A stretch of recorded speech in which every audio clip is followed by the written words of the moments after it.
They've won Tonys and Oscars and Emmys and Grammys. There's no red carpet because they're home in their jammies. From Melrose Place to Broadway to Janeway and her crew. Let Seth and James bring all the stars to you. Anywho. They're entertaining everyone, so who's gonna grouse? Just sit right back and you'll hear some tales on Stars in the House.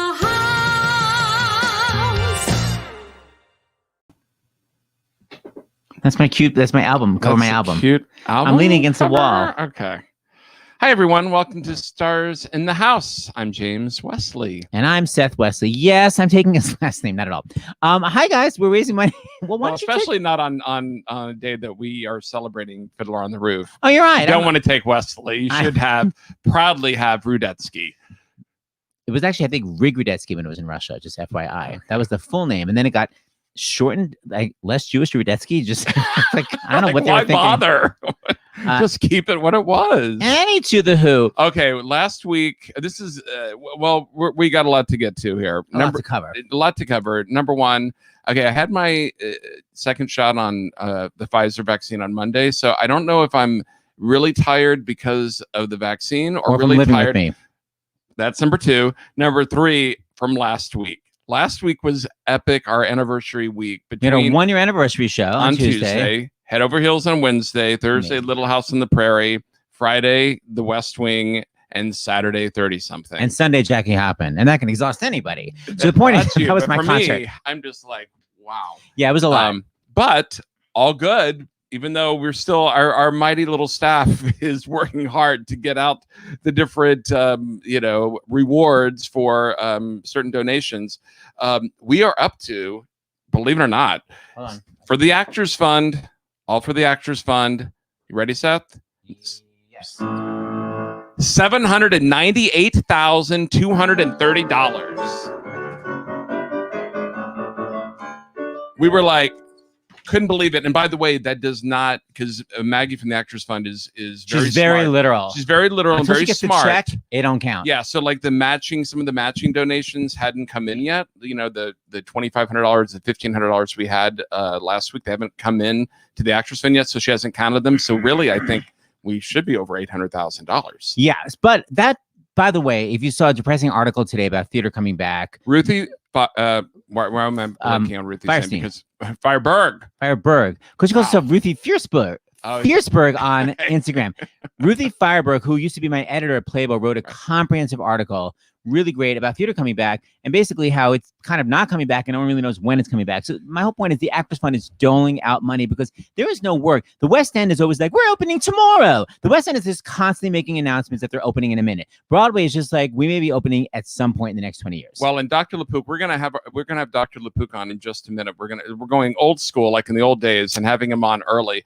Dr. Lapook, you will appreciate Ruthie Fireberg if you Google Ruthie and Medium. She just did a blog, and it's probably the most comprehensive article I've seen on Broadway since the pandemic. And she talks a lot about, come on, let's take advantage of this time for the ventilation in the theaters. And she talks about South Korea, I believe, that because musicals really had not been around in South Korea until 20 years ago, the theaters already have the amazing ventilation, thus them being able to have Phantom of the Opera and Cats.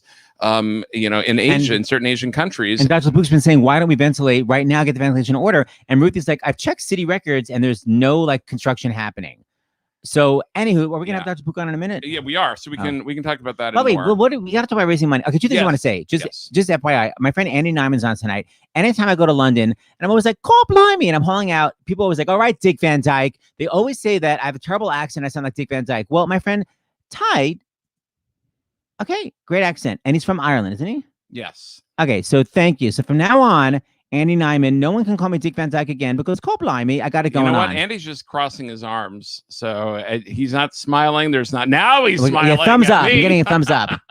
Also after midnight, so he's exhausted. Okay, so listen, we're raising money for the Actors Fund tonight. We're doing Fiddler. We're doing a lot tonight. But the most important thing is we've got to raise this money for the Actors Fund because they're really the live performing. And it's not just performers, actors. It's also, by the way, musicians, like the orchestras, like everything is not happening. And of course, the Actors Fund doesn't just help the performers, helps everyone that works within the entertainment industry. So that means people backstage, front of house, ushers, Anybody can get help. You go to actorsfund.org. There it is. And they're doling out so much money. They're now up to their second round. So if you've already gotten money from the Actors Fund for your rent, for your health insurance, for anything, you can now go to them again. They're doling out a crazy amounts of money, but they need the money to keep it going. So because normally they have big fundraisers. For instance, they were going to have a big ragtime concert, which was going to bring in a crazy amounts of money. And of course, sadly, that got canceled. But P.S., the ragtime reunion is going to happen this Friday. That's very exciting. Yes. But anyway, my point is, please donate if you can. You go to starsinthehouse.com to donate, or for you millennials, you can text Fund 2020 to 56512.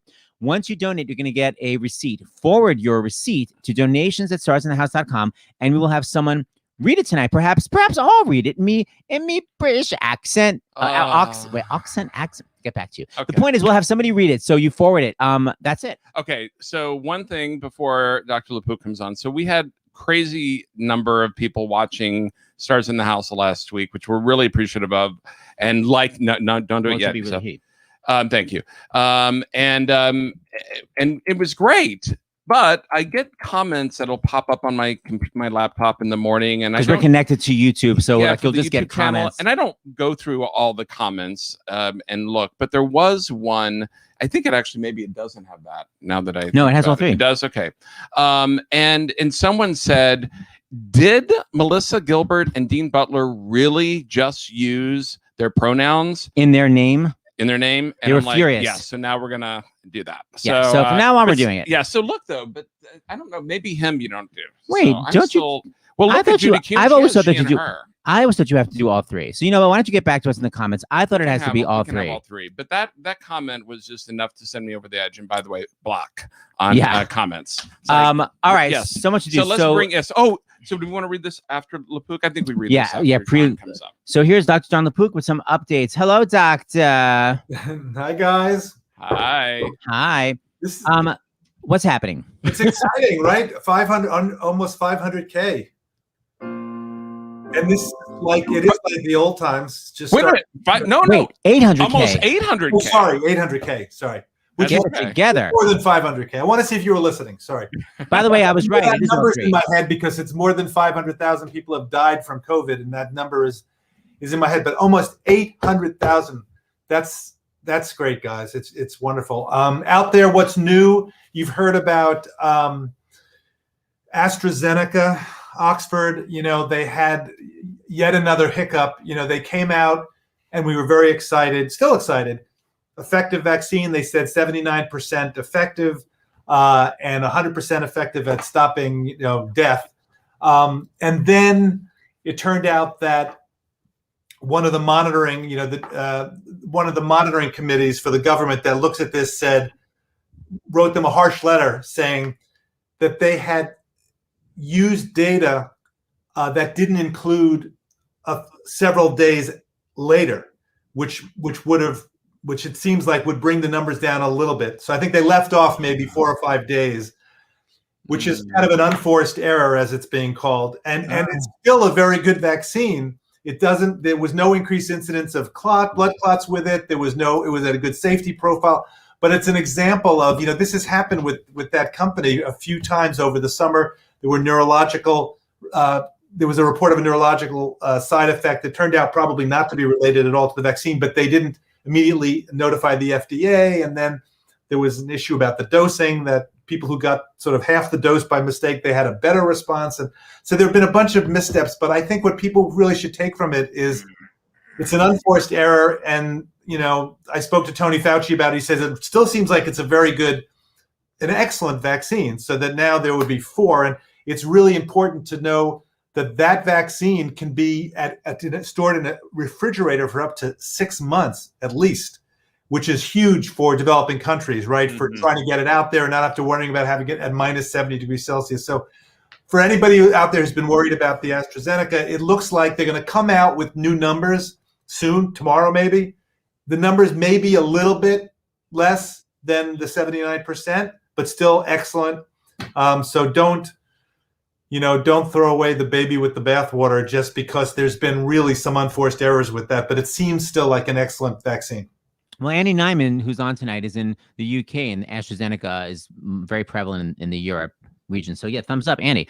All right. So just before you go, we want to tell you, There are the two misconceptions. First of all, I don't want to use the vaccine because it's been developed too quickly. And Dr. Lapook, you've been very firm about it. It has been developed quickly. It was developed basically 20 years ago and just tweaked right now. And the whole thing that it was rushed, it's not true. So you gave us a great speech about it because one of the people in our comments said, my husband wants to wait. Well, take a look at this. Dr. Lapook, my husband is now scheduled for his COVID vaccine next week because of your words the other night. Just because of what you said, you may have saved a life. So keep up the fight. Wow, that's great to hear. I know there's so much misunderstanding about this, and I'm so impressed by how sophisticated you guys. You're like AAD, also a doctor, and our audience. When you see the questions that come up, they're very sophisticated. They're really good questions. So I guess this whole education thing actually can work, and I do think that this is not easy. A lot of these concepts, the incubation period, messenger RNA, but I think we dumb it down. I think we're guilty sometimes in the media of dumbing it down too much. For the audience can understand it. It's understandable if you have the time. What's been so beautiful about being on Stars in the House is we've had the time to go through it and say this A goes to B, goes to C, goes to D. I love being on the CBS Evening News with Nora O'Donnell, but those pieces could be a minute 15. Yeah. Got to get it all in there. Now 60 minutes is different. We got the 13 minutes and we can really tell it like a mini documentary, but Stars in the House, 90 minutes. All right. Thank you guys. We will see you tomorrow when we have Broadway #AAPI. We will see you then. Thank you so much. Hey guys, take care. Thank you for saving a life today.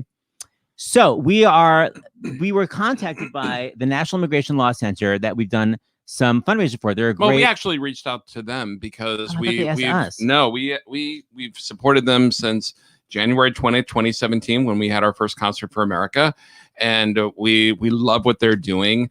And we knew that, we all know that immigration is been an issue that has been problem. Is that I guess that's a way to put it, and an issue that has not gone away for many years. And National Immigration Law Center has been leading the way in getting immigrants and migrants rights here in the United States. So I said, well, what can we do? Can we have someone on our show? And they said yes. And we thought, well, let's plan this week to have that as sort of a theme.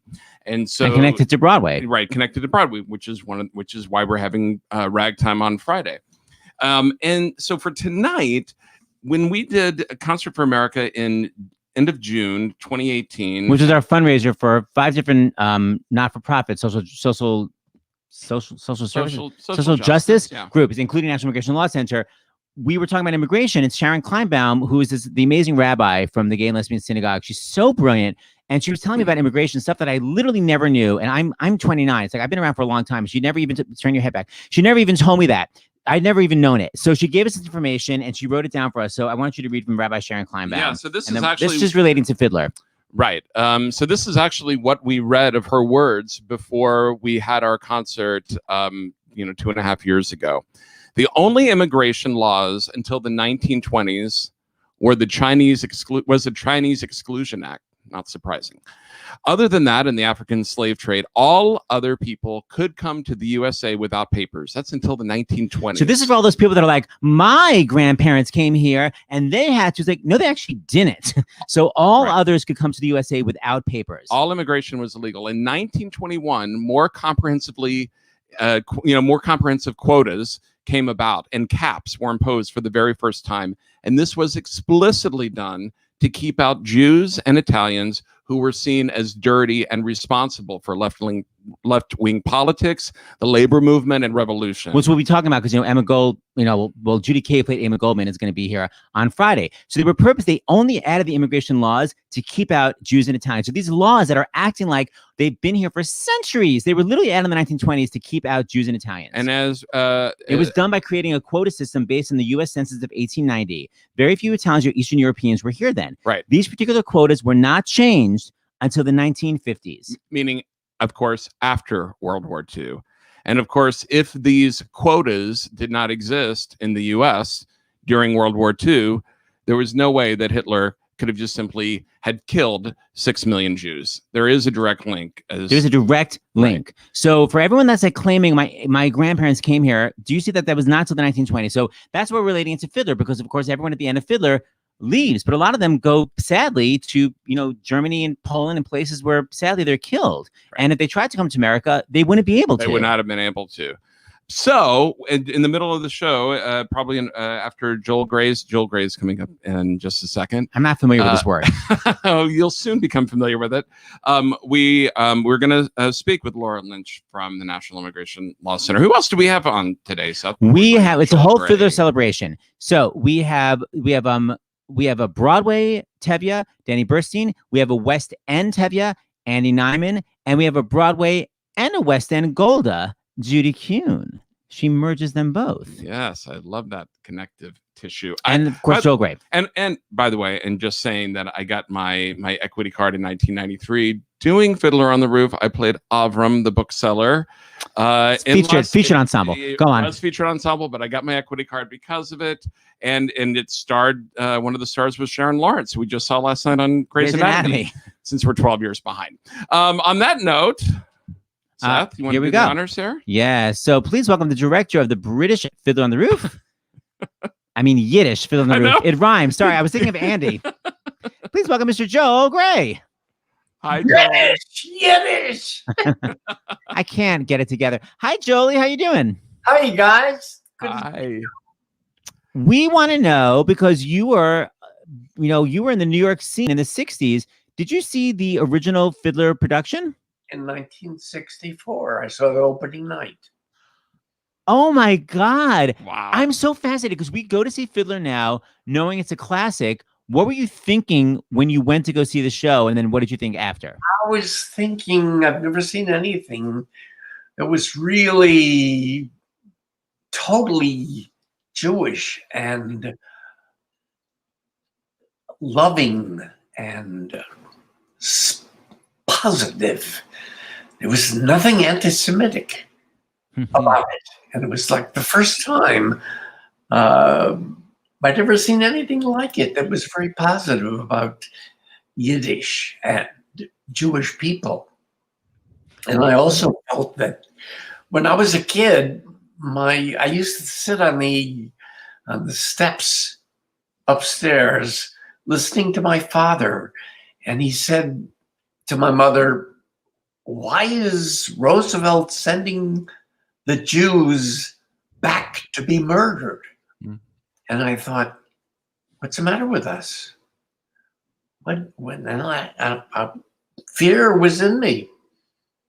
Joel, did you know that about the quota system until the 1920s? I didn't know it until Rabbi Sharon had said that. No, but I loved that show, and I always wanted to play Tevye, but I was just doing other things. And so when the opportunity came to direct it, I jumped at it, and was a great experience. And the reason I think it was so welcomed by everyone, Jews and Gentiles alike, is that this immigrant experience, this immigrant time bomb that we're all living with now, right, was dealt with in that moment in time. And it was tragic and brilliant, and it gave us a kind of bravery that I think is missing from the general idea about who Jews were. But back to that original production, it was so dark and people wearing schmatas and everyone's poor. You were in that Broadway scene where people going, "Oh my God, the show's coming to Broadway," where everyone's poverty stricken and it's kind of depressing looking. Like, wasn't it such a big risk to do a show where everyone's like poverty stricken and rags? Yeah, but there were Patricia Ziprot rags. So they were amazing looking. Every little rag was just like a very expensive piece of It's an amazing answer. Second of all, talk to me about the Yiddish Fiddler, which we saw with my mom and your aunt, my aunt, who had Yiddish spoken in the house, and of course everyone was like weeping within 1 second. And she said after a while she didn't have to look at the subtitles anymore. Of course not, because it all comes back. But talk about, didn't you have an audience of immigrants at one point? What was the thing you guys once had? I remember reading about it. There was one performance that was specifically for an immigrant audience, and I wasn't there.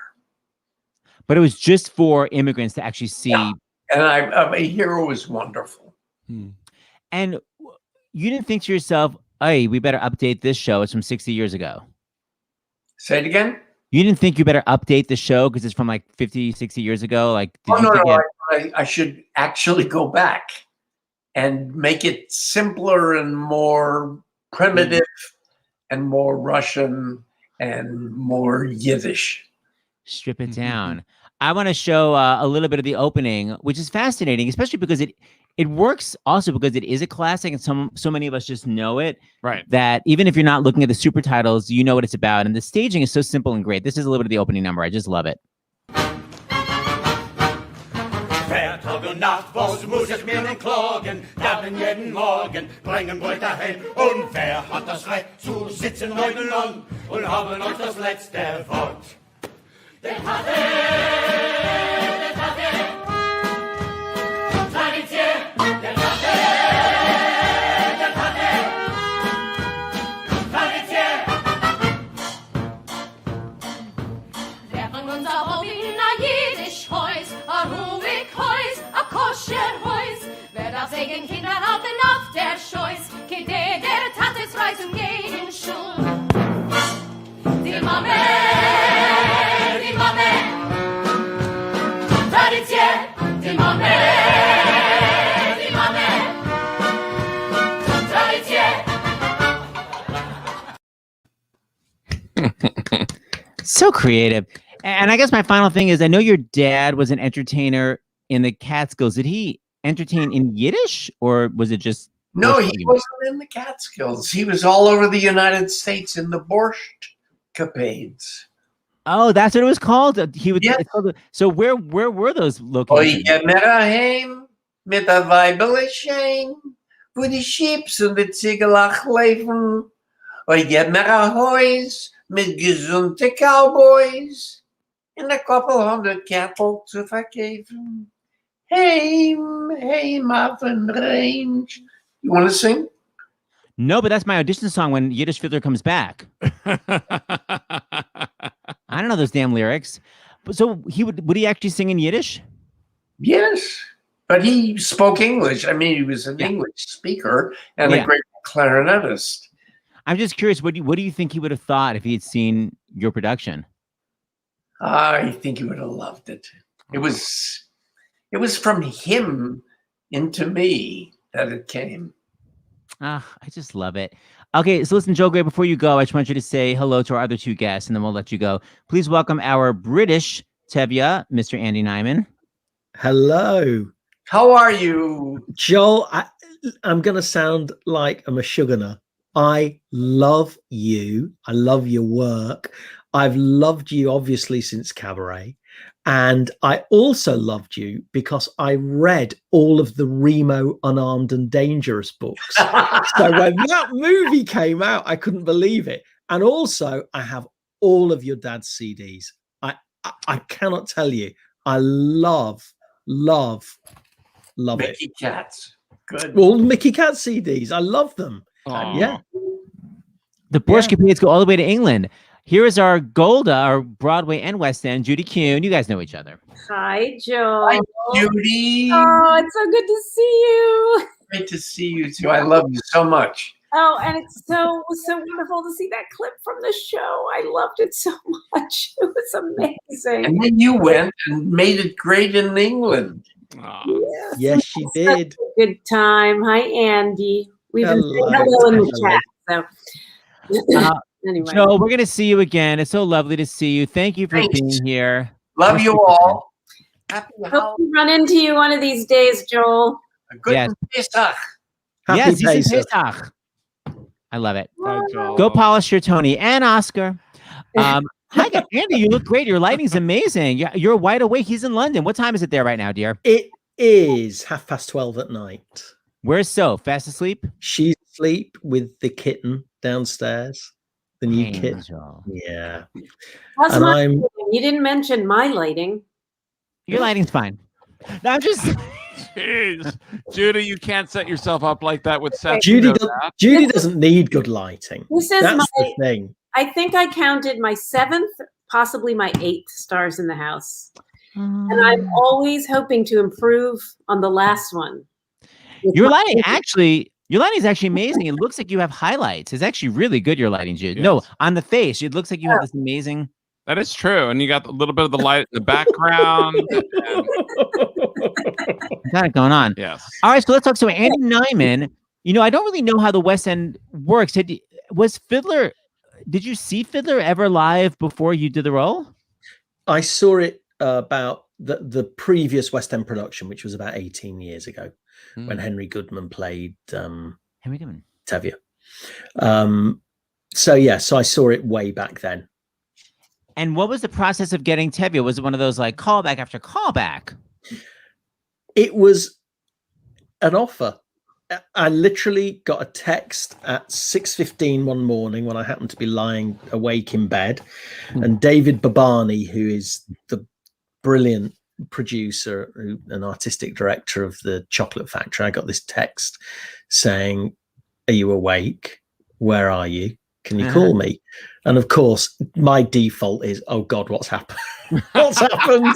Are you okay? How are the family? What's happened?" So Jewish. Yeah, so Jewish. So I texted him and said, "Is everything okay?" He said, yeah, call me. So I called him, and I knew instantly, oh, he's in a taxi. He's on his way to Heathrow. Do you remember those days when we could travel and do things?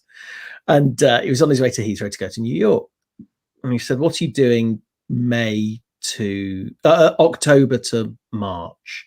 And I was supposed to be doing a TV series that I'd just been asked to do. And I said, I might be doing a show. Why? He said, "Because I think I can get the rights to Fiddler and I want you to play Tevye. Would you like to do it?" And that was it. Andy, is it something that you always wanted to play the role? Oh my God, 100%. Yeah. 100%. For me, it was like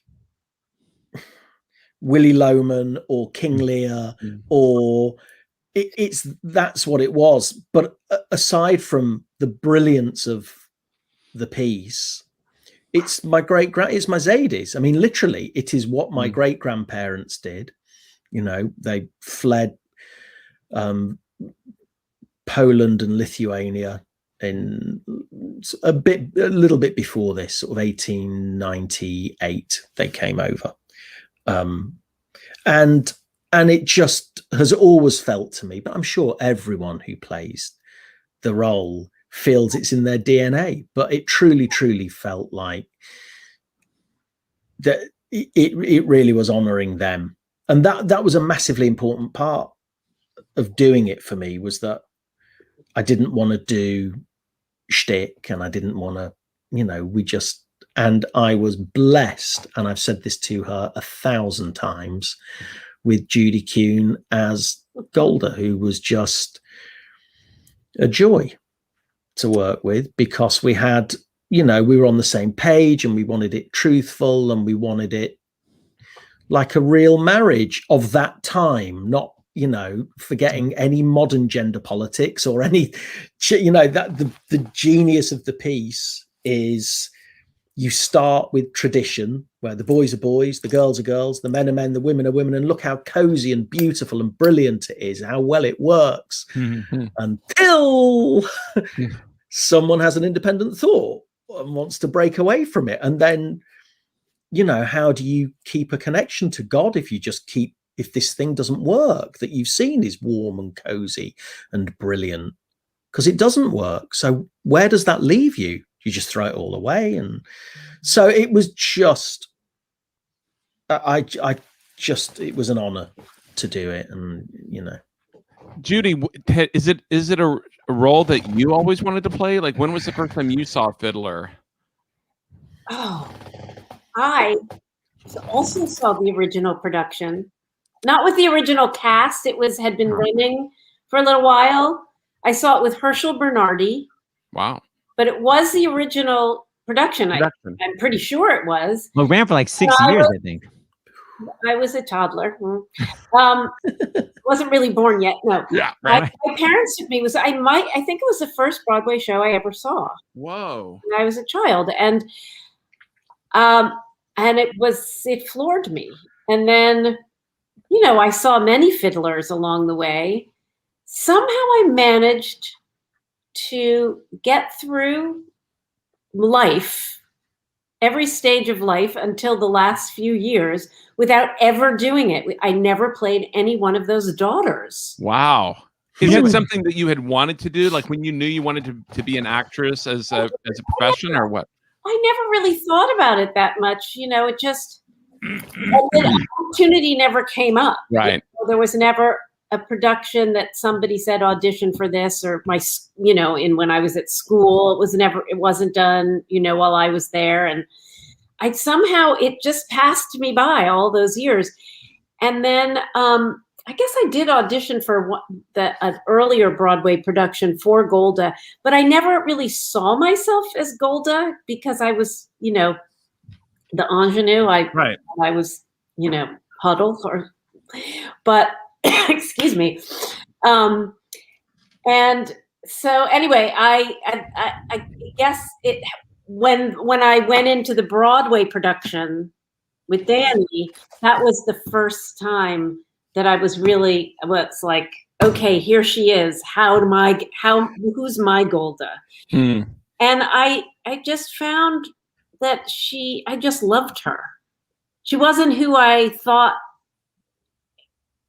she was supposed to be. Does that make sense? Yeah. Yeah. You know what I mean? And suddenly I thought, oh yes, I'm Golda. Totally. Well, also Golda's, we all think, because we're young when we see Fiddler, we think Golda and Tevye are like 75 years old. But the reality is they all got married and had kids when they were 20. They're I'm actually too old for Golda. I mean, Andy and I are too old for those parts. Speak for yourself, lady. Yeah. They would have been much younger. I mean, if Golda's oldest child is 18, then Golda has to be in her late 30s. Yeah, no older than 40. She started having children when she was 19 or 20. Right. So. Yeah, basically, Leah Michelle should be Golda. All right, so hold on, let me ask you something. I want to say the wonderful thing about Trevor's production is because often the girls are cast older just because you need a lot of skills to play those parts. And Trevor really went out and found very young actors to play those parts who were like almost the age of those characters. And you really felt their youth in a way that was so beautiful. Anyway. I love that production. Well, by the way, of course, when I went, it was the one week we were in London, Judy, Diva Style, was on vacation. It was no, she was doing a concert in New York. We were like ships passing. Oh, is that what it was? I thought it was vacation. Oh, that's right. That's right. So we saw Andy's brilliant performance, but we did not see your brilliant performance. We didn't see the merging. Right, I can't. That's right. And it was the worst time. But by the way, Judy Kuhn, this is a fundraiser for the Actors Fund, and we heard that you have donations to read. Yes, I do. Okay, you ready? In Yiddish. I want to make sure that they're the right ones. Pick up milk. Okay, here we go. Mark from Massachusetts gave $50 and said, Wow, Mark. Thank you, Seth and James and Dr. Lapook for keeping us entertained and informed over the past year. Oh no, that was. Is that from before? That was from no. But that quote that I just is actually from Kim in Vancouver, who gave $75. Oh, very nice. Vancouver. I love Mark from Massachusetts. He's here every night, but Vancouver, I never knew about. Excellent. Okay, so Kim from Vancouver and Patricia from Cincinnati gave $150. Oh, wow. Nice. Thank you all from the bottom of our hearts. That's me. Very nice. Well, like we were saying, we have a guest from the National Immigration Law Center. Do you want to stay on, or do you want to take a break? And we need to go pee. I'll go pee. Stay on. Always. Okay, Anna's gonna go pee. Andy's going to go. Judy, do you want to stay on? I'm happy to stay on. All right. Okay. So we're going to bring on, let me make sure I get Laura's title here. Senior Immigration Policy Attorney at the National Immigration Law Center, Laura Lynch. Bring her on, Seth. 1, a 2, a 3. Hi, Laura. Hello. Thank you so much for having me. Of course. Thank you, Laura. For people that don't know, NILC, as it's called, NILC.org, what is the National Immigration Law Center? Yeah, so we are an organization that represents low-income immigrants, and we have a litigation team as well as a policy department that works to really advance the rights of immigrants here in the U.S. So Laura, we know that a bill, well, not obviously, but a bill did just recently pass the House, right, and is going to the Senate. What is in that bill, and what's important about it? Why is it important for America? Yeah, so last week, the House of Representatives passed the American Dream and Promise Act with bipartisan support. So we are really excited. This is a really big deal. So many of you have heard about undocumented youth who came to the United States as children, but they've never had the option to have a path to citizenship, despite spending most of their lives working and studying and contributing to our communities. So what this bill does, it actually provides a pathway to citizenship for undocumented immigrant youth. And also a few other groups of immigrants, recipients of temporary protected status, as well as deferred enforced departure. So this is a big deal. This bill would provide a pathway for an estimated 4.4 million undocumented youth and longtime residents. And just to give a little bit of perspective, the average DACA recipient arrived in the U.S.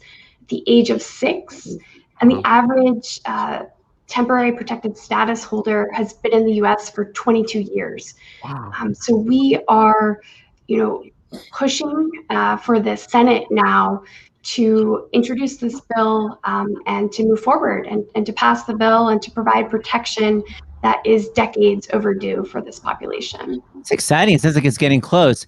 We have so many viewers. But by the way, Judy, can I never ask you, when did your grandparents come over? Yes, my mother's parents came from Russia in 1920. Oh. And do you know their story, why they left? It's always been a little unclear to me. They weren't shtetl Jews. They were middle-class Jews. My grandfather was in medical school. Huh. But he told a story about the Russians coming to their door and his father running out the back. And, Jews basically just, nobody wanted, the Bolsheviks didn't want especially the middle-class Jews, and the white Russians didn't want so it was time for them to leave. So they left. They actually, when they got to Warsaw, where they were going to take a boat to America, his brothers said, "Let's stay here." And my grandfather, who was the eldest, said, "No, we're going to America." Thank God. Good move. Wow. You think about, what's happening right now, and it's like, we're just sending people to die. It's like terrible. Well, what can we do, Laura Lynch? That's a great question. So, America has a moral obligation to protect refugees seeking safety. We have long been, as Judy mentioned, this place of hope where people from around the world, they seek freedom, they seek protection from persecution. And unfortunately, we, as the United States, we have been both illegally and inhumanely actually expelling people from the U.S. that have been seeking protection, much needed protection. We are actually expelling people as we speak back to Haiti, a nation right now that is in deep political unrest, and these people are fleeing danger. So it really is a whole system approach that the current administration needs to set up, pathways for individuals to seek asylum at the ports of entry. They need to expand processing there at our southern border. And we need to also put systems in place to really kind of address some of the root causes. I know a lot of the Northern Triangle, Central American countries are unstable right now. And actually under the last administration, they cut funding to help aid those countries in promoting stability. So there's a lot of work that needs to be done. But, first and foremost, I think it's really important to remember that America has the capability to resettle refugees and asylum seekers, as well as the moral responsibility. Absolutely. And I know that NILC has an action page, right? I'm going to put it here on the screen. Can you tell everyone when they go to it, in conclusion, what they will see when they get to this page? Yes, thank you so much for raising that. So if you go to nilc.org/action, you can email your senators and ask them to pass the Dream and Promise Act now.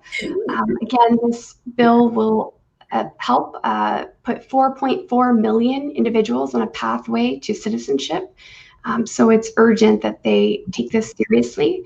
And I also wanted to mention that NILC is participating with its partners in a week of action next week on social media, and to really kind of raise awareness about some of the provisions that have turned away and expelled asylum seekers from our southern border. And we're going to be tweeting about recommendations and steps that this administration needs to take to welcome these refugees and asylum seekers. Well, so follow NILC on Twitter and go to that link. That's right. Thank you, Laura. Thank you, Laura. We'll see some tomorrow too. Thank you, Laura, for the work you do. Thank you, Laura. Man, it's hard work. You. I have a question. The work continues, yeah. right, Judy? I have one question for Andy.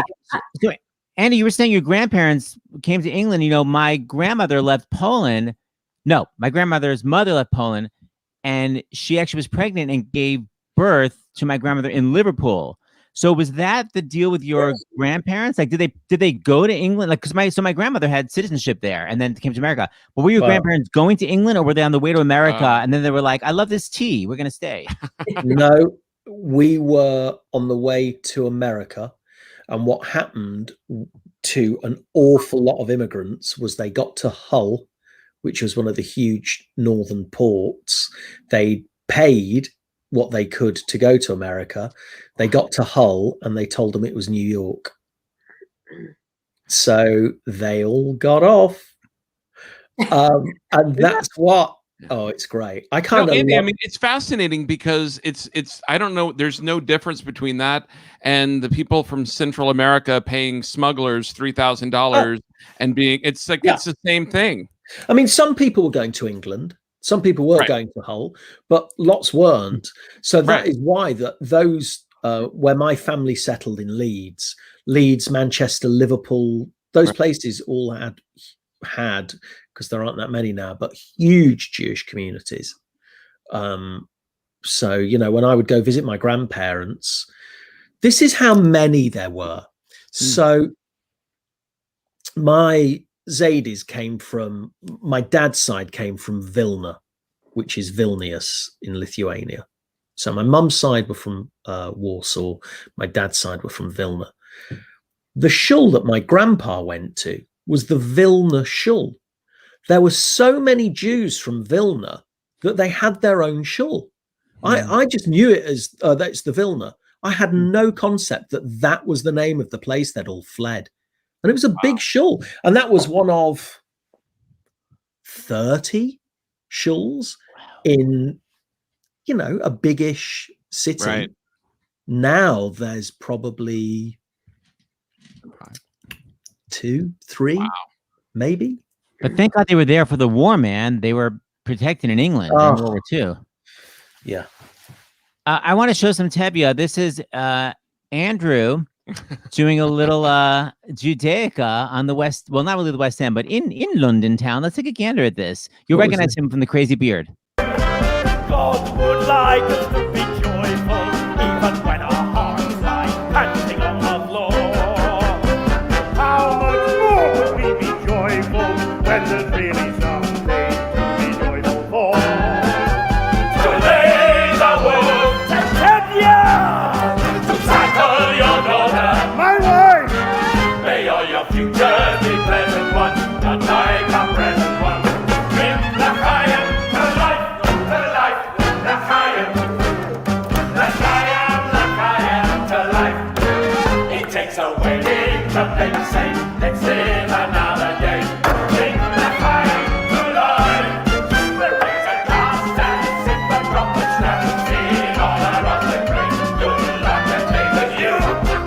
We know that when good fortune favors to such many stands to reason, we deserve it too. To us and our good fortune, be happy, be healthy, alive. And if our good fortune never comes, please do whatever comes. Bring the fire. Wow. It's like a dream. That was the theater. that's an event called West End Live. So that's Yes, in West End. Trafalgar Square, and that was in front of 25,000 people. It's Wow. crazy. And they all Wow. managed to slot it on a 2-show day. So Oh my you God. By the way, we were loving it, but our other guest was just applauding because we could see him on camera. Please welcome our other Tevye, Danny Burstein. oh, Hey, everybody. Andy, that was fantastic. oh, thank you, Danny. Nice to meet So you. good. I've been beaming watching it Oh, and listening to the conversation over the last 5-10 minutes. Hi, Really. Danny. Hey guys. we've Hey. shared a wife. I mean, how does that feel? Danny's at a, I was saying Danny's at a dinner party right now, and he's taking a break between courses I literally am. Yes. with our friend Joe Fram. Danila, we've been asking everybody. Yeah. I feel like I'm the only Jew that Tevye was in a dream role. Every Jew I know is like, that's all I ever wanted to play. I'm like, I want to play Evita. But was Tevye like your dream role? No, you know what? I never thought I'd ever be asked to play Tevye. No. So it was never even on my radar.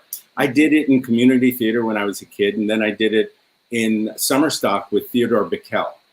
And I had a lovely time. I played, Mendel, the rabbi's son. Of course, because he's a little shit, and that was perfect casting. and I had a great time, but I never thought that I would ever be asked to play that role because it's so enormous, especially on Broadway, for God's sakes. But that's so funny, Dan, because we did with Judy, where we all kind of worked together. We did Harmony, and your role was Rabbi. And to me, it's so similar. You were like welcome in the audience. I mean, didn't you see the similarity? Like, you're so good at that. You never thought it was your path? No, actually, no, because I'm always a second banana, and happily so. He's too humble. so- His Huh? problem is he's too humble. No, I was about to say I know my place. I like being there too. I like the character roles are the most they're the meatiest roles, if you ask me, rather than the plain Jane leading roles who have to do their thing. But then the real meat comes in those character roles, the real fun. And so that's kind of where I live. And so but I never expected to have that thrust upon me. And I was doing Tally's Folly off Broadway with Sarah Paulson, and Bart Shear, the director, came to see it. And this was a good year and a half before the production ever happened. And he came to me and he said, "I've been asked to direct Fiddler, and I'd love you to play Tevye.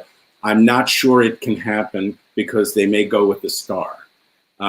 So that's what he told me. So he said, he said, "You can't tell anybody. So, but I'd like you to do it. But we'll see how it works out." What did he mean? You can't tell anybody. I don't think you're a star. Exactly. Well, that's basically what it meant. What he said. And that's all right. I'm just one of those workman-like kind of guys, and happily so. Danny, I saw your brilliant performance. I'm curious, was there something once you got into the rehearsal process or along the way of performing the role that surprised you about Tevye? Or his journey? Probably everybody who plays the role will tell you it's such a beautiful role, and there's such depth to it. And I mean it. After playing it, I feel like it made me a better person. It made me a better father. It made me a better husband. It was one of those shows that had that kind of effect on me. It's such a beautiful role and so timeless, and the emotions that it brings up, it can't help but affect the actor playing the role. I remember I emailed Fred Molina about it, and he said he used to have dreams about that and nightmares about losing one of his children, while he was doing the role. Wow. And I understand that. I understand, because it affects you deeply. It really does. You can't help but you have to go there when you play that role. You have to be that emotionally available. That's what I want to ask all three, because you're all parents, and just hearing the lyrics of Sunrise Sunset is like devastating to me. How did you guys sing it on stage and emotionally separate from your own children growing up? Not break down. And not break down. Some nights you don't. I mean, is the truth. Some nights.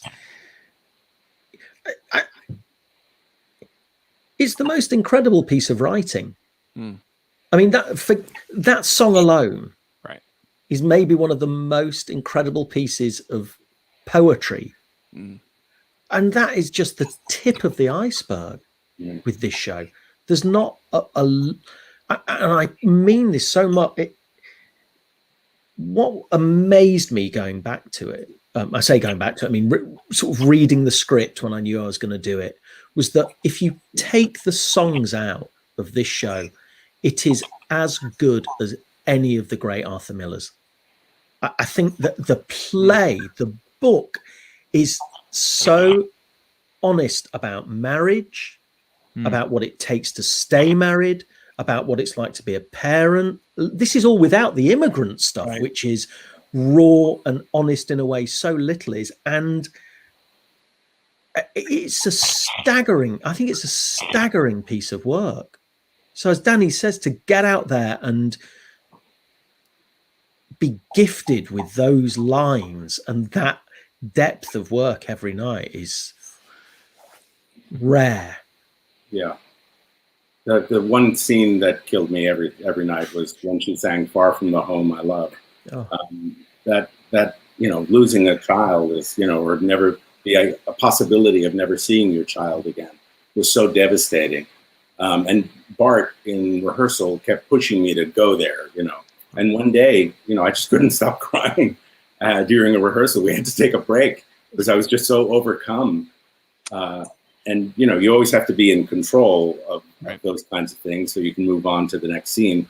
But yeah, I think, you have to go there with this piece because it demands it, as great roles do, as great pieces of theater do.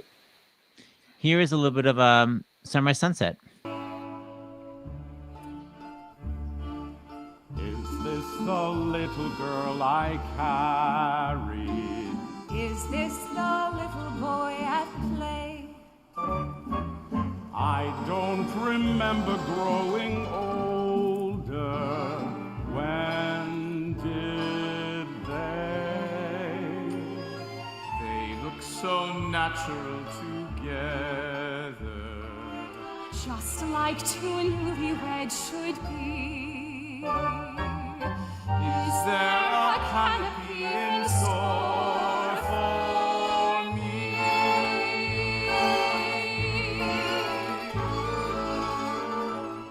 Sunrise, sunset, swiftly fly the years.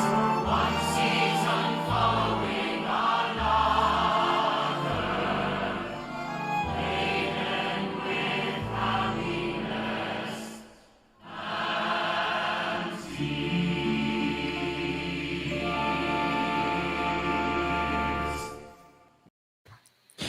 Oh, Wow. Mazel tov. Yeah. That was at the Tony Awards. Yeah, that was the Tony Awards. Yeah, that was that performance. What is it like, well, I guess Andy, the Olivier's wound up not being, you didn't get to perform in the Olivier's, right, Andy? No, I was supposed to perform Richman at the Albert Hall. Look, I got to do it every night in the West End. Right. And at the Menier, and it would have just been wonderful to do that, but it's fine. I'd rather not be lying in hospital with a tube down my throat. That's right, Andy. Yeah, man. It's scary. Yeah, well, yeah, Danny had COVID early on. Did you? Yeah, I was in the hospital for a week. Yeah, but we're all good. It's all good now. Danny, I found one quick moment of comedy I'm obsessed with. I kept watching it. It's so stupid, but it's just Goldie yelling at you, and I'm obsessed with your body language. We have to watch it twice because it's so dumb, but I love this kind of comedy. All right. Only don't be frightened. Help me. Wait, one more time. Then tell me I'm obsessed with it. All right. Only don't be frightened. Help me. You're such a baby. I must have stolen that from Bugs Bunny or something. It is. That's why I love it. So here's the deal. Andy had a great time working with Judy. Danny, what was your experience? Well, I had a wonderful time working with Judy and Jessica Heck. They both were, incredible Goldas, and I hit the jackpot. I really did. Judy's been a friend for years, and Jessica's been a friend for years, and to do a show and where you feel comfortable with such beautiful people and beautiful performers, and it takes away. You don't have to do any work. The work is done in the history that you have together, and the fact that you love that person so much, and they're supremely talented, and it's especially anyway. They're both incredible. They really are. Judy, I wanted to mention that beautiful article that you wrote in Playbill about my wife that came out yesterday. It was really, really gorgeous, and I want to tell you how much I appreciate it. And I love you. We just spoke yesterday on the phone. And so, yes. So thank you so much for that. It meant a lot to me. Oh, thank you. You were in my mind all the time when I was trying to figure out how to express what I was feeling. I love Judy. You wrote how comedic, how funny Rebecca was, and how saucy she was. I wanted to share that story that Jessica shared, which I thought was so expressive. But anyway, Julie, let me ask you a question about Golda, because basically, like, Golda is has to emigrate at the end of Fiddler. But was it weird that she'd already done Rags and is actually not such a happy ending when you come to America? How could you play Golda? And did you have that knowledge of it's maybe not going to work out? Because you think when they leave Anatevka, you're hoping that it's all going to work out for them. What was it like for you after doing Rags to do Fiddler? Oh. Well, they're unrelated except that they're, Joe Stein. It's about Jews. I know. It is about those what happened to those people, not those characters, but those. Right. But I always felt like I think what I discovered when I first did it with Danny is those scenes at the end. It was like flick off. It was like the things that it took, what it took to get up and go. It was so painful and deep. And you just to put yourself there in the context of that time, where we live in a global world, society. We didn't know where they were going. They didn't know really how they were going to achieve getting there. They didn't know if they would ever see their children again. Right.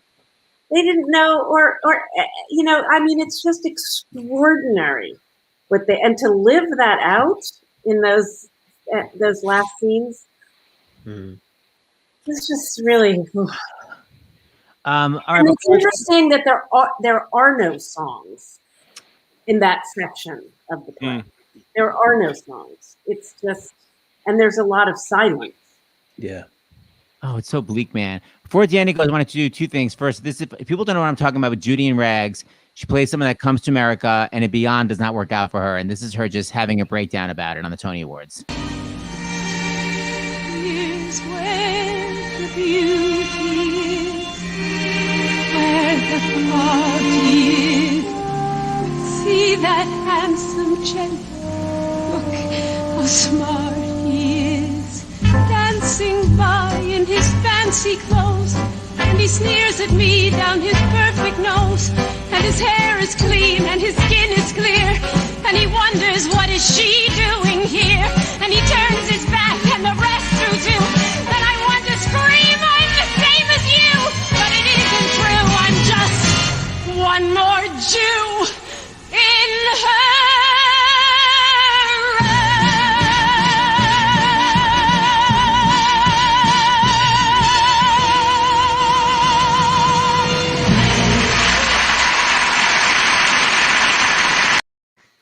Wow.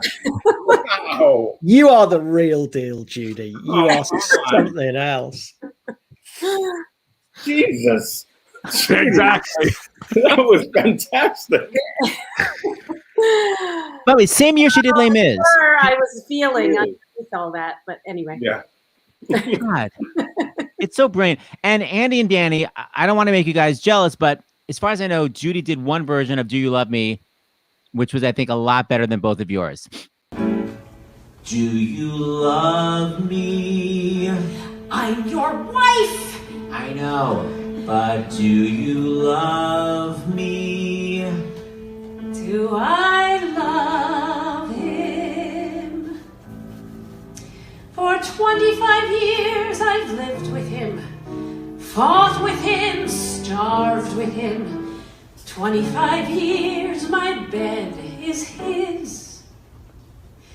If that's not love, what is? Then you love me. I suppose I do. And I suppose I love you too. It doesn't change a thing. But even so, after 25 years, it's nice to know.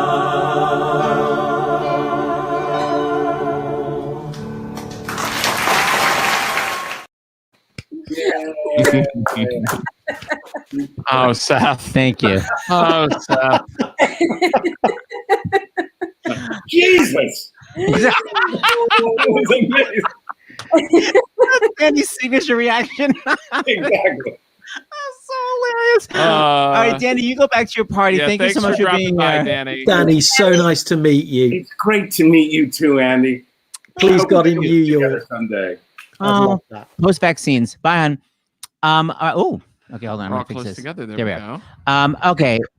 So, clowns, before we go, so let's just catch up for 2 seconds. So, Andy, what is happening in London where every 5 minutes I see a new show is opening? Is everyone in denial? No, nothing's opening. So they're talking about opening in July, I think. But you have to remember, over 50% of the adult population have been vaccinated here. Wow. Oh, the whole population. Oh, that's great. The adult population. Wow. Oh, yeah, but still, I mean, the kids don't really Oh, get it's it. That's amazing. great. It's amazing. It's literally the one thing we've got right. But they keep talking about it. Let's stay hopeful and imagine that's the case. But definitely in July, you can book for some of those big shows. And let's look, what you're hoping and praying is that people start doing it, the numbers don't spike, confidence builds, and please God, by Christmas/spring of next year, you're starting to see stuff really happening. But Andy, the theaters in the West End are actually not in any better shape than Broadway, right? As far as ventilation is concerned, they haven't taken advantage over the past year of improving ventilation there, right? No, of course they haven't. I'm sure there are a couple that have got them, but it's not like anybody. Look, and I have to say, in fairness, if I was a producer, they have been hemorrhaging money. You know, so it's not like they're going, I'm going to spend £8 million at the moment on this theatre and do that, because, you know, how the hell are they keeping them running and going? And, you know, I am on the board of an off-Broadway nonprofit theater, and we're, you know, raising money, and they're putting in a new HVAC system this summer. Thank you, Judy. To hopefully in November have the show that was previously running up again. The Broadway theaters, the Broadway producers just got a chunk of change from the U.S. government. The U.S. government. Wow. Right. Exactly that sort of thing. Yeah, our payouts have not been that good. I mean, they made a big song and dance about 1.5 billion, and it's the biggest for the arts in the world, and it's not. Yeah. I have to say, I do think an opportunity, and maybe we'll never have what I'm about to say. We'll never work in a Broadway theater ever, but I do think an opportunity was lost with the stimulus bill that the Broadway owners were not required to put in new ventilation systems if they were going to receive U.S. taxpayer money. I think a real lost opportunity was there, and I'm glad the money is there for the arts. Well, someone's saying the theater owner should be upgrading. Well, but everyone's in it together. I mean, everyone should be helping it. And someone wants to know, what is the name of your theater, Judy Kuhn? How can we support it? That's nice. Oh, it's the Vineyard Theater. I love the Vineyard. On East 15th Street. And yes, donate away. It's one of the great nonprofit theaters in New York City.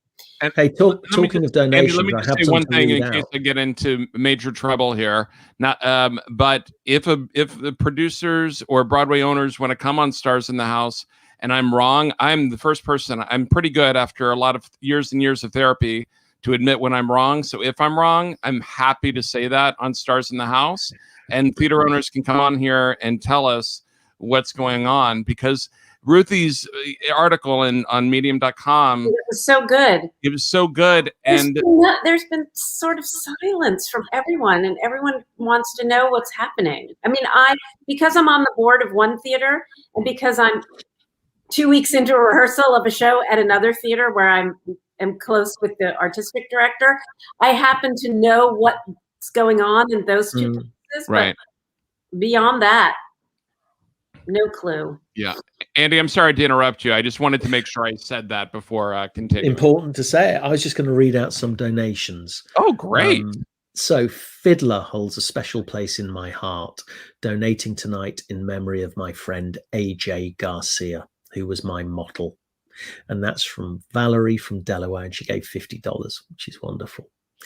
Thank you, Joel, for our special fiddler, and Seth and James for this fun night. And that's from Sammy, who has donated $100. And I would like to make this donation in honor of my very favorite comic actor, Andy Nyman. Very sweet. Bob from Massachusetts, $100. That's very lovely of you, Bob. Yeah, that's so some donations that came in. That's really lovely. Oh, that's so nice. All right, Seth, here, basically, because the dog was starting to bark to go out, I should probably be going and getting the dog, but I don't want to leave you both. Well, not that you two can kind of have a conversation here amongst yourselves with everyone, but I know that Seth had a clip or two. Seth Rudetsky, do you want to come back? Oh, Andy, I forgot. You're going to sing. Oh, you are? Yes. Hey, what else would I be doing at 1:10 in the morning? Well, then let me get things ready here. Okay. Well, what I'm going to do, let me just move my computer because I can't sing sitting down. Okay.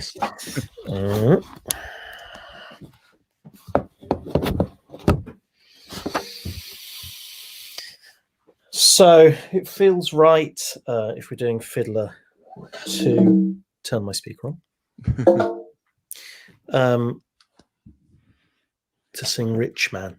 Yes. So let me just move that there like that. Okay. And those are the actual Tevye headphones that you wore, right? Every night. Yeah. Authenticity was the key. Yeah. Very clever. Okay. Dear God, you made many, many poor people. I realize, of course, it's no shame to be poor, but it's no great honor either. So, what would have been so terrible if I would have had a small fortune?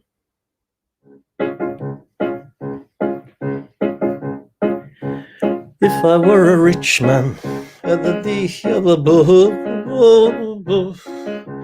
all day long I'd biddy boom. If I were a wealthy man, I wouldn't have to work hard. If I were a biddy rich, yidle diddle diddle man, I'd build a big tall house with rooms by the dozen right in the middle of the town. A fine tin roof with real wooden floors below. There could be one long staircase just going up, and one even longer coming down, and one more leading nowhere just for show. I'd fill my yard with chicks and turkeys and geese and ducks for the town to see and hear, squawking just as noisily as they can. And each loud squawk, quack, gobble, honk would land like a trumpet on the ear, as if to say, here lives a wealthy man. Oy. If I were a rich man, all day long I'd biddy boom. If I were a wealthy man, wouldn't have to work hard.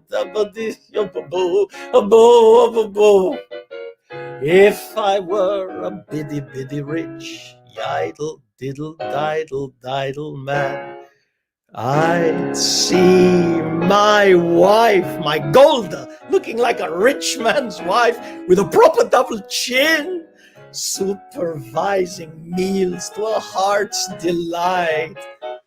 I'd see her putting on airs, strutting like a peacock. Oy, what a happy mood she's in, screaming at the servants day and night. The most important men in town would come to fawn on me. They would ask me to advise them like a Solomon the Wise. If you please, Reb Tevye, pardon me, Reb Tevye, posing problems that would cross a rabbi's eyes.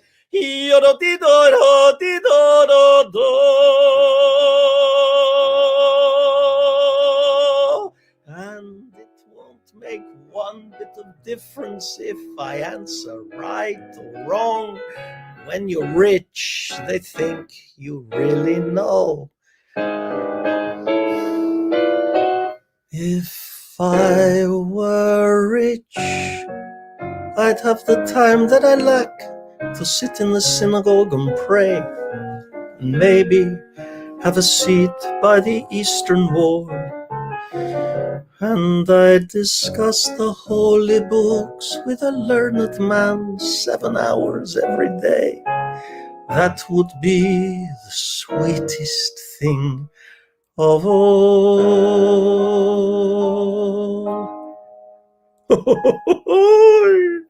If I were a rich man, all day long I'd biddy boom. If I were a wealthy man, wouldn't have to work hard.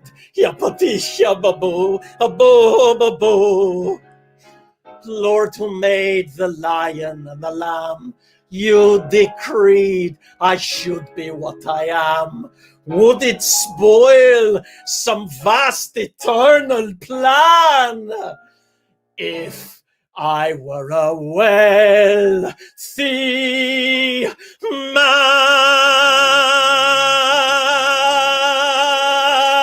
I say. Angie, Yeah. it was so great to see that up close because we were in the audience when we saw it. It was so much cooler to see like a close up of you. Oh my God, that was so great. Oh, thank you. So great. So Thank great. you. Who did you wake up in your building? I'm hoping everybody. Ah. Yeah. I was going to tell you one story. Yes, love. Before we go. Yeah. Which was, I'd been offered the job and I was in New York. And David Babani was also in New York, who's the producer, as I say, and the artistic director of the Menier, where it was starting. And he said to me, I think we should go see Sheldon Harnick. And so he can meet you and, give you his approval. The original lyricist, for those who aren't Fiddler aficionados. Yeah, thank you. Who at that point was 92, I believe. So I was like, oh my God, absolutely. What an honor. So we go to the apartment block in the, it's like Upper West Side, opposite Central Park. It's perfect. It's exactly where you want it to be. It's the perfect thing. So we get there and we say we've got an appointment to see Mr. Harnick. So they call up, no reply. And the guy, the doorman, says, come on, we'll go in the elevator. It's fine. So we all go up in the elevator, and the elevator door opens. So you're then sort of by their front door, and we can hear from inside vacuuming. So he rings the bell a couple of times. Eventually the vacuuming stops. He bangs on the door, and the house maid, I don't know what you'd call her really, the cleaner or whoever it happens to be, is there. So she says to me and David, oh, come in, sit. So we go and sit in this room, and in the nicest way, it was like going to my grandparents. There were no lights on. We're sitting, David and I sitting in this front room on Spilkes. There's no, we're waiting. There's no one coming in. So we're just silent. And I'm thinking, oh my God. He's 92. I have no idea what to expect. Are they getting him into a chair? Are they hoisting him? Are they cleaning him up? Are they what? I don't know what to expect. And we wait and wait. It's like 5 minutes, 6 minutes, and I'm totally on edge. And I'm about to say to David, look, maybe we should go. The front door bursts open. In walks Sheldon and his wife, arms laden with Zabar's carrier bags, arguing about pickles. And it was literally like the perfect way to be introduced to the world of Fiddler, the authentic world of it. Wow. Oh, what a great ending. The youngest 92-year-old you'll ever meet. Unbelievable. I make more noises when I sit and stand than he does. He's like, do you want a drink? Do you want to, That's hilarious. Andy, so got it. People are requesting another British game night, so that will happen, I hope, with your whole family again. Yes, please. We would love that, and we will win again. We love against Judy and her family. It's a little bit of cheating, but yes, you'll win again. Oh, brother. Whatever you want to call it. Anything else, Wesley? No. Can I just say? I'd like to say one thing because I feel you're about to sign off. Yes, ma'am. I just want to say one thing to tie it back into the immigration theme of the week. Yes, please. When we were doing Fiddler in London, we were watching these caravans of immigrants coming to north to our border. Yeah. And we all know what happened. And meanwhile, that's the scene at the end that I was talking about before that was so devastating when everybody's packing and everybody's saying goodbye. And people are saying, where are you going? We're going to America. We're going to, my uncles in Chicago. We're going. And I thought when that, at that time, that Fiddler took place in the beginning of the 20th century.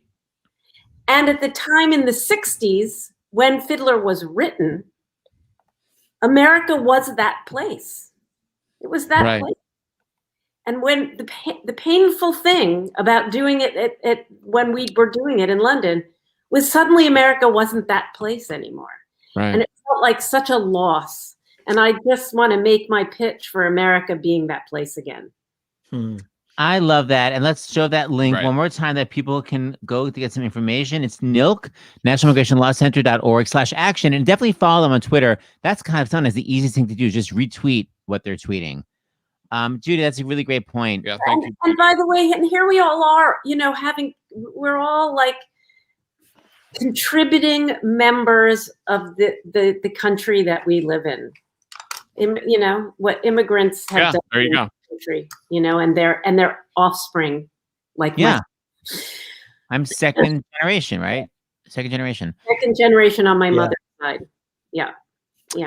All right, and Danny, you're gonna be moving here too, I hope, right? Andy's going to. Andy, you want him to? You said you called him Danny. You call me Danny. Wait a minute. Yeah. I'm so glad I had a witness, Andy. The number of times that that happens in my marriage with him, he'll say something, but he puts his shoulder behind it, and I'm just like, and then I feel like I'm crazy, and I just go along with his crazy. Hey, listen, the biggest difference between the Jewish New York, this isn't a gag, the Jewish American experience and the Jewish British experience is the Jewish American experience, particularly, New York, LA, San Francisco, obviously, is that you arrived and you were like, we're here. You were quiet, but you started and you were there. And that city, America has a kind of Jewish DNA, a lot of America. The European experience post World War II is it is the polar opposite of openness, and it's something in the past few years, the Jewish identity in Britain. There's a brilliant book that's just come out by David Baddiel called Jews Don't Count. Yes, Sarah Silverman was talking about it. I heard it's amazing. I've known David years. He's a comedian. He's brilliant. The book is funny and easy to read. And it is absolutely about the fact that within all of the identities, particularly Britain, all of the identity politics and all of the brilliant moves forward in recognizing racism and stuff against other people, the one group of people that get left out of that time and time again, Jews in England. Again and again and again. And so it's a brilliant book. I really say, you should really read it. And it's particularly for people who don't think they're anti-Semitic. That's the thing. That's what's fascinating, is the soft anti-Semitism of, anyway, that's a whole other tangent. But that's what Sarah was talking about. I love that you said that. And I think it's fascinating. Sarah was really recommending it. She has a great Instagram about it. And what's it called? It's called Jews Don't Count, Jews Don't Count. I'm going to get him on my radio show. This is a great week. Every night it's going to be, I'm really excited about this week talking about immigration. Hold on there. I just repeated it. Can you repeat the title? Jews Don't Count. Danny, thank you very much for being here. Julie, wonderful. Julie. Thank you for reuniting me with both of my amazing Tevyes who were which did you prefer being married to? He's not Danny's not married. I can tell the truth. Have possibly chosen between the two of you. What about the three of us? Embarrassment. My three Tevyes. It's an embarrassment of riches. Yeah. You have been able to play opposite those two brilliant actors. But Judy, I do have a question though that I haven't asked you. Sorry, three brilliant actors. Yeah. Is because I saw the production. I didn't see you in it. I saw Jessica, and I haven't seen you in either. I didn't see you in either one. I saw, but my point is the theater, the Broadway theater, is so huge, and one of the wonderful things about the production in London is it was so intimate. Yes. Did your performance change? I know obviously you're opposite Andy versus Danny. I was replacing in Fiddler on Broadway, and I only got to play it for 6 weeks. So I was catching up all the time, trying to figure out how to make it my own but not rock the boat and all of that. But with Andy, and with Trevor and that cast, I got to start from the beginning. Right. Really, really interrogate everything that I was doing in it, and also got to really develop our relationship, Andy's and mine. I mean, as Danny said, we were old friends, so that made it so much easier because we already had a history, and I love him. Good. We have a good relationship, so that made that easier. Andy didn't know we got to develop a relationship from the beginning, and that was wonderful, and find it together, which I didn't get to do on Broadway. Right. And Andy, Judy's the one who introduced us because I did Judy's show in London, and then she's like, "Oh my God, this guy's the biggest fan of yours. He's got to meet you." Then she's like, "Oh well, he already left." And I'm like, "What a big fan!" I knew we had to come back.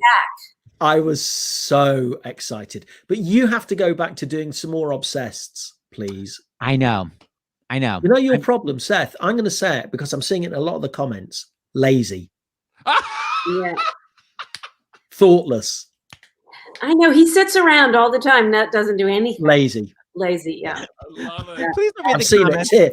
Yeah, Donald Young has just said that. Lazy. He said that. Yeah, everyone's agreeing. They're all agreeing. Yeah. Dan Walcott, he's agreed. Yeah. I'm ignoring everybody. All right, I will see you soon. Judy will be back for your 10th Stars in the House. Andy will be back for your 4th. This was your 3rd one, right? I think it was your 3rd. Yeah, it was. It's 1:30 in the morning here. Am I allowed to go to bed now? Yes, you can go to bed. Judy Kuhn, I love you. I miss love you so much. Nyman, and please give my love to your family. I will. Not James, Preston. love you, miss you. Love you too. Who's the other one? Danny, you're rude. I love you. Bye.